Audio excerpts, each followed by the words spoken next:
Comment le magicien Luc Langevin fait-il pour méduser son public? Est-ce la dextérité avec laquelle il manipule les objets ou encore sa capacité à créer des illusions? Ce soir, nous découvrons comment les magiciens déroutent le cerveau humain.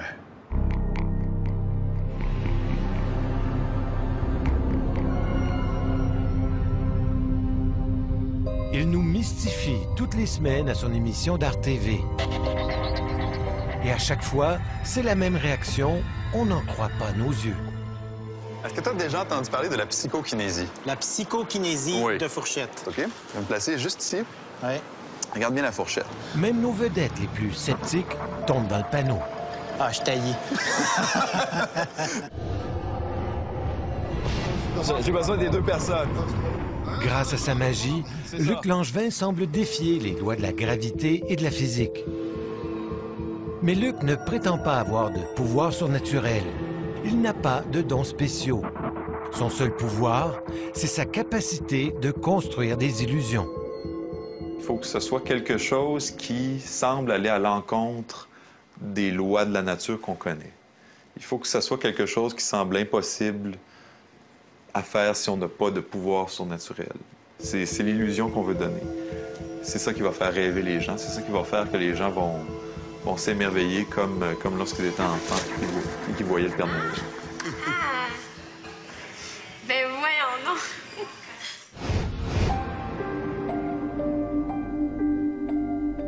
Son appartement ressemble à une caverne d'Ali Baba. Mais parmi tous ces objets de magicien, il y a quelque chose qui détonne. Des livres de physique quantique et d'optique.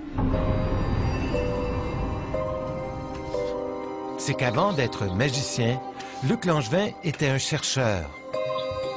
Il a une maîtrise en optique et il se sert de la science pour faire de la magie. La ligne entre la science et la magie est mince, si je peux dire, parce que ce qu'on qualifie de surnaturel est très subjectif. Ce qu'on qualifie de surnaturel, c'est ce qui est en dehors des lois de la nature que l'on connaît. Mais si on ne connaît pas toutes les lois de la nature, certaines choses très naturelles peuvent nous paraître magiques. Les magiciens refusent normalement de dévoiler leur code secret. Mais pour nos besoins, Luc Langevin a accepté de lever le voile sur certains aspects de son art. Il est possible de faire tenir un objet en suspension dans les airs par magnétisme. Si on place des éléments très puissants dans une certaine configuration, un objet peut être soutenu dans l'espace, sans ficelle, sans rien. Attendez-moi votre doigt. Et ça s'apparente beaucoup à de la magie. Il n'y a pas de fil, il n'y a pas rien, ça tient dans les airs. Pourtant, c'est un phénomène tout à fait naturel, mais c'est pratiquement de la lévitation. Ah, ben oui. Évidemment, si j'essayais, ben, ça marcherait pas. Voulez-vous l'essayer? Ouais. C'est pas facile, par contre. Oh, parce que je l'ai pas eu.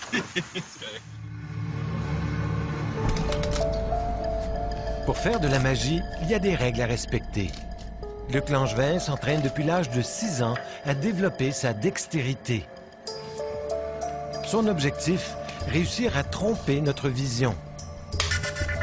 Dans certains cas, c'est la vitesse d'exécution qui est primordiale. Les magiciens ont plusieurs tours dans leur sac. Ils utilisent 3 types d'illusions pour faire de la magie. Il y a d'abord la plus connue, l'illusion d'optique, comme ce crayon dans un verre d'eau.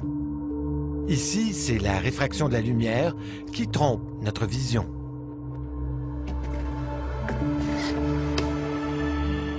Il y a aussi l'illusion visuelle qu'on confond souvent avec l'illusion d'optique, mais qui est complètement différente.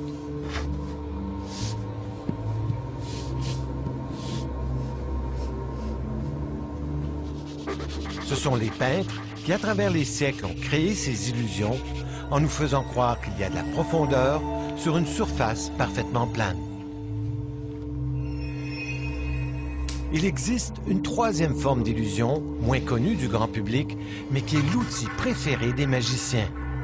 C'est ce qu'on appelle l'illusion cognitive, l'illusion qui trompe notre mémoire visuelle. Si, par exemple, je fais semblant de transférer une pièce dans mon autre main, si je le fais très rapidement, si la pièce ne traverse pas, ce qui est effectivement le cas souvent, Souvent, le cerveau va compléter, puis on est tellement habitué dans la vie à voir un objet passer d'une main à l'autre lorsque ce mouvement-là a lieu, que notre cerveau va compléter, va nous faire voir un objet, va nous faire voir une pièce de monnaie, une fraction de seconde. Et c'est ce qui va faire en sorte que l'illusion va être réussie, en fait. Donc, on utilise ces failles-là du cerveau humain. Voici comment cela fonctionne. Chuck adore courir après les balles. Même lorsque son maître fait semblant de la lancer, Chuck part à la course. Il n'a pas vu la balle partir, mais sa mémoire visuelle lui dit qu'elle a été lancée. Son cerveau vient de lui jouer un tour. C'est toujours le cerveau qu'on trompe, puisque la vraie magie n'existe pas. La vraie magie se passe dans la tête des gens. Nous, les magiciens, on fait quelque chose et c'est les gens qui interprètent que quelque chose vient d'apparaître, vient de disparaître, vient de se téléporter. C'est pas le cas. Pour comprendre comment les magiciens font pour tromper notre cerveau, nous nous sommes rendus à Phoenix, en Arizona, dans un des plus grands centres de recherche sur le cerveau des États-Unis. Susana Martinez-Condé de l'Institut neurologique Barrows est la seule chercheuse au monde à étudier l'impact des tours de magie sur le cerveau. Le magicien et le scientifique ont plusieurs intérêts en commun. Tous les deux sont intéressés, entre autres, par la manipulation de l'attention. Elle et son mari, Stephen Macknick, s'intéressent à ce qui se passe à l'intérieur du cortex visuel. C'est que les yeux ne sont pas aussi performants qu'on le croit. La grande majorité des images qu'on voit ne sont pas en haute définition. Il n'y a qu'une toute petite partie de la rétine, la macula, qui permet une vision parfaite. Quand nous regardons une image, il y a moins d'un dixième de la scène visuelle qui est en haute définition. Pour le reste, nous ne parvenons pas à bien distinguer ce qui se passe. On croit, à tort, que notre système visuel fonctionne comme une caméra vidéo. En fait, la majeure partie de l'image qui entre dans le cerveau est floue. Lorsqu'on regarde, l'œil fait continuellement des bonds, des saccades sur l'image. À chaque déplacement de l'œil, nous sommes techniquement aveugles. Ce n'est qu'une fois que l'œil se fixe qu'on commence à percevoir, mais on ne voit que des fragments de l'image, les visages, les formes et le mouvement.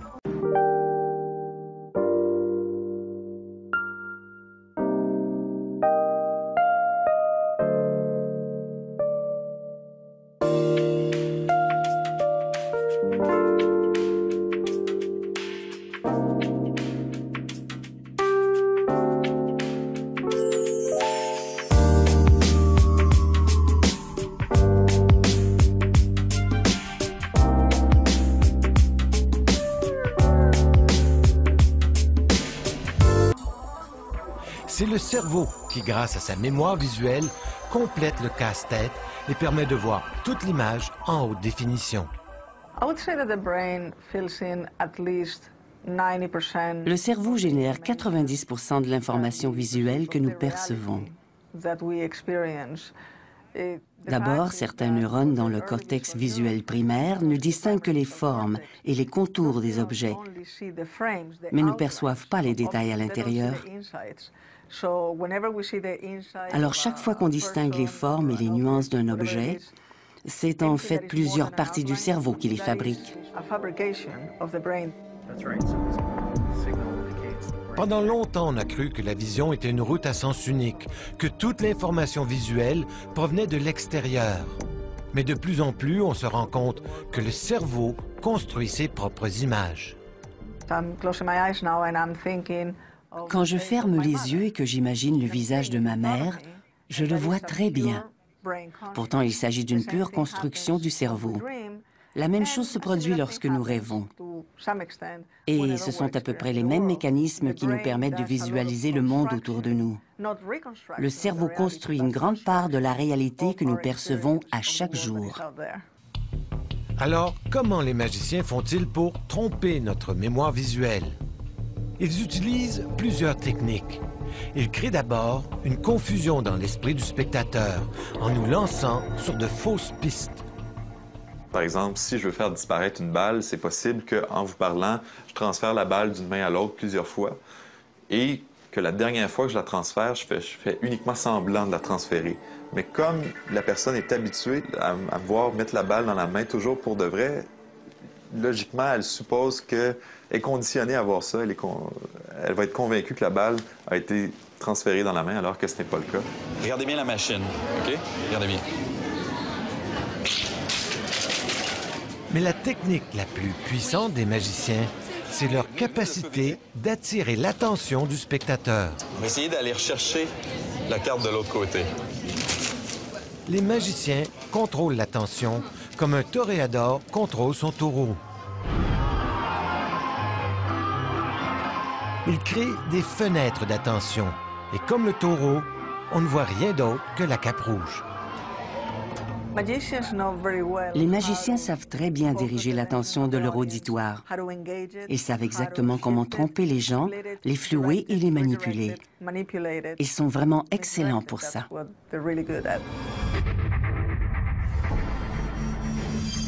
Dans cet exemple, Luc Langevin nous démontre le pouvoir de l'attention.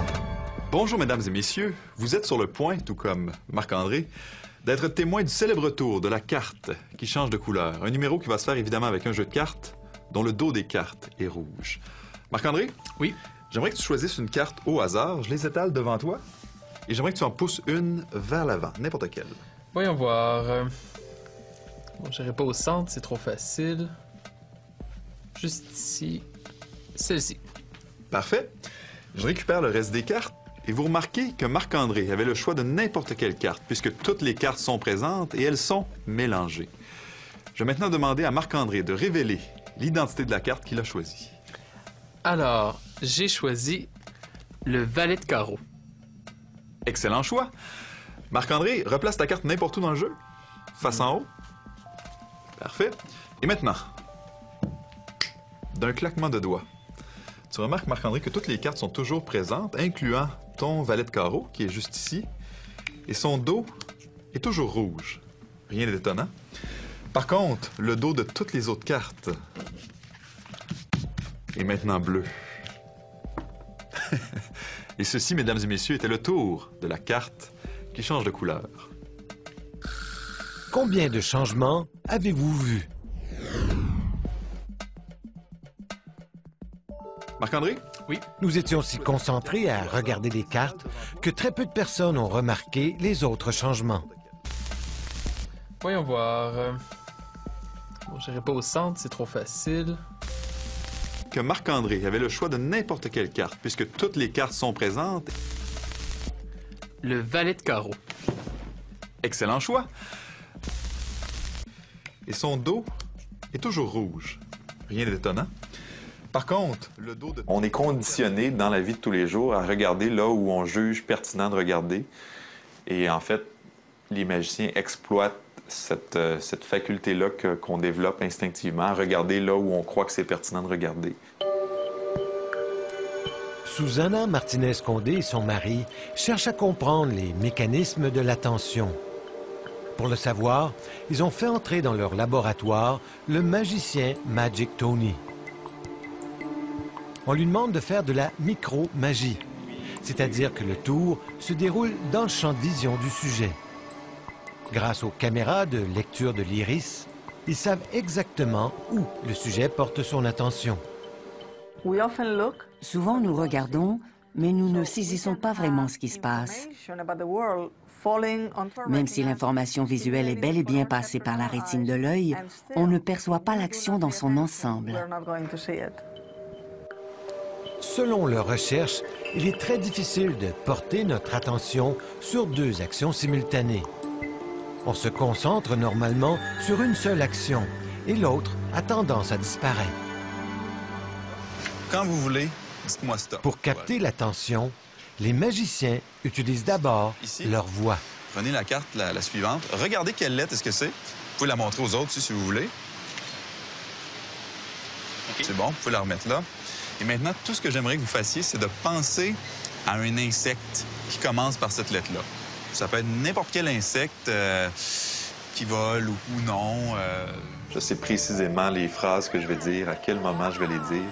Si la personne me parle pendant que je vais interagir avec elle, mais dès que j'ai l'occasion, je vais revenir à mon canevas qui est écrit, qui est précisément écrit dans le but de diriger tranquillement l'attention des gens, mais aussi pour guider son imaginaire.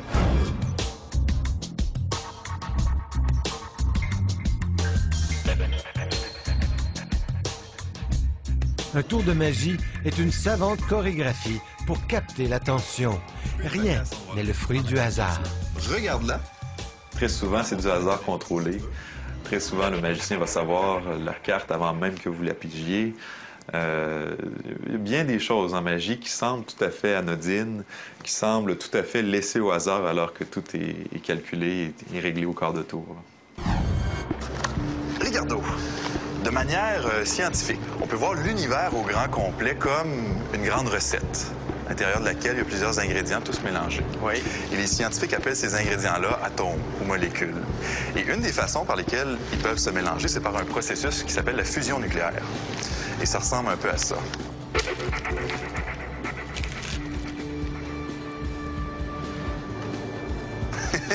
Ça se peut pas.